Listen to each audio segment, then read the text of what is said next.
Ladies and gentlemen, some brand new information regarding the Democrats' communist mayoral candidate in New York City, Zohran Mamdani, has recently come to light, and I'll tell you what, folks, this guy is screwed. You see, as people have continued to dig through Mr. Mamdani's Twitter history, they've found some pretty alarming things, and so now he's pretty much been totally exposed as the racist, anti-white communist that he really is. In fact, take a look at this. In 2020, Zohran Mamdani himself posted, "Them. So what kind of mayor does NYC need right now? Me." Then he retweets the official Communist Party of India page, which includes the hashtag communist. Folks, let the record show, Mamdani might call himself a democratic socialist, but the truth is, he's a publicly self-avowed communist. And in case anyone has forgotten, this is an ideology, communism, that has caused the deaths of over 100 million people worldwide in just the last century alone, and an ideology that is fundamentally incompatible with what it means to be an American. And so when you understand that what he really is a communist, this sort of stuff makes a little bit more sense. Let it play. Grocery prices are out of control. The cost of eggs and milk has skyrocketed. Some stores are even using dynamic pricing, jacking up the cost over the course of a day depending on what they can get away with. It doesn't need to be this way. I'm Zohran Mamdani, and as mayor, I will create a network of city-owned grocery stores. It's like a public option for produce.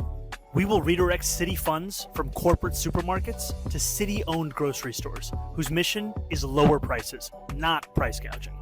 These stores will operate without a profit motive or having to pay property taxes or rent, and will pass on those savings to you. And so, ladies and gentlemen, there you have it. Mamdani the communist's plan, if he's elected mayor of New York City that is to create a taxpayer-funded grocery store system and set government-imposed price controls, a communist policy that has failed miserably every single time that it's been attempted. But so folks, as if being a communist isn't bad enough, Mamdani actually gets even worse. But before we take a look at that, I do want to say real quick that if you guys enjoy the daily news updates, please consider subscribing to the channel because it really does help a ton. But okay, check this out. I'm sure many of you are sitting here wondering just how Mamdani the communist plans on paying for all of his communist policies. Well, the answer is by raising taxes on white people. As he said himself in a recent campaign memo, he plans on raising taxes on, quote, richer and whiter neighborhoods to pay for his communist agenda, which is not only extremely racist, but also it's just anti-American. And I'll tell you what, folks, it sure seems to me like Mamdani the communist really doesn't like white people. Take a look at this. As Mamdani the communist himself posted on Twitter just 4 years ago in 2021, he said, quote, "That feeling when the last majority white assembly district in Queens is represented by this guy." And so, folks, here's the reality. Mamdani the communist very clearly harbors an insane amount of anti-white racism, bragging that he's helping to destroy the only majority white assembly district still in Queens, New York. Only someone with deeply seated anti-white racist beliefs would not only think like this, but also publicly and brazenly brag about it on Twitter. But you know what, folks? That's not even the end of it. Take a look at this. As Mamdani the communist posted on Twitter in 2020, he said, quote, "In 2017, New York City ordered a review of public works constituting symbols of hate for potential removal. But a statue of Columbus remains in Astoria in defiance of the values of humanity, empathy, and justice that we stand for. It has to go. Sign the petition." And so, folks, what do you say we really break all of this down? Within just 2 years of receiving American citizenship after arriving here as an immigrant from Uganda, Mamdani the communist was publicly advocating for the takedown and destruction of a statue of Christopher Columbus, one of the greatest men of all time, the man who discovered America, and the man whom the District of Columbia, our nation's capital, is named after. Despite arriving here as an immigrant from the violent third world war-torn country of Uganda, Mamdani the communist has nothing but hatred and disdain in his heart for the country that has very charitably taken him in, actively and publicly seeking to destroy it altogether. We've all been led to believe that our nation is a melting pot of immigrants. Well, let me ask you a question. Does it seem like Mamdani the communist has melted into the pot, so to speak, and successfully assimilated? Of course not. Since arriving here from Uganda, all Mamdani the communist has done is attempt to destroy the United States from the inside out, fueled by anti-white and anti-American hatred.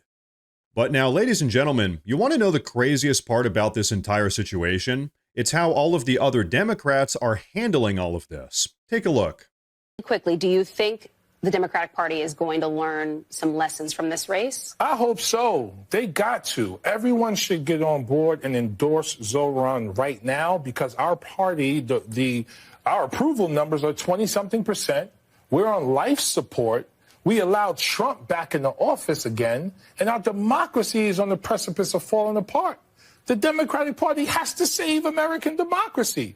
And leaning into Zoran and others who are stars in our party. We got a bunch of stars right here in New York. Chia Seig, Tiffany Caban, AOC, on and on and on. Uplift them. We have to bridge the gap, the generational divide. That's happening in the party between the older, more establishment, and the younger. We have to bridge that gap to save our country. Ladies and gentlemen, the far-left progressives really are just astoundingly incompetent. Despite the woke agenda being thoroughly rejected by the American people, with the Democrats' national approval rating currently sitting at a catastrophically low 20% right now, rather than realize just how far to the left they've moved, the Democrats have decided to double down on their far-left, anti-white communist political agenda, fully supporting and endorsing literal communists like Mamdani. Really, this just further proves that the Democrats are just completely disconnected from the values of everyday patriotic Americans, and they are, which is why they find themselves on the wrong side of all of these 80-20 issues. Guess what? Americans actually don't want racist anti-white communists running the country. Go figure. And so personally, this is why I think that President Trump should invoke the Communist Control Act of 1954, which says that self-avowed communists aren't allowed to hold public office, which means President Trump could invoke this act and completely shut down Mamdani's entire mayoral campaign. And listen, folks, before someone says that we should just abandon New York City and leave them to their own devices, allowing an anti-white, America-hating communist Ugandan immigrant to run the most iconic city in the country, I've got some bad news for you.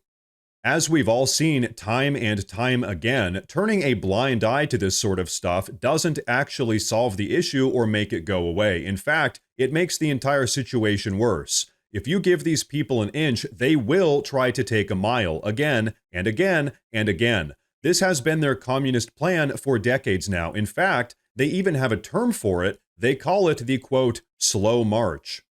The unfortunate reality is that if we don't shut down this activity in New York or California or Portland, Oregon or Seattle, Washington, wherever it may pop up, I'm telling you all, it's only a matter of time before your town is being run by a racist, communist Ugandan as well. And so, folks, here's the truth. If we really want to make America great again, we have got to put a stop to this stuff dead in its tracks. That is what it's going to take to put America first. Now, ladies and gentlemen, before we wrap up, I do want to say real quick that we officially have a Morse News Twitter page as well as a Morse News Facebook page. So if you use either of those platforms, please go down below and drop a follow in order to get breaking news updates that relate to everything we talk about here in the YouTube videos. But everyone, that is going to be a wrap for today's video, so please go down below and drop a comment. Let me know what you think about all of this. Please like the video while you're down there, and like I said earlier, please consider subscribing to the channel because it really does help a ton. Thank you all very much for tuning in today, and of course, as always, stay safe.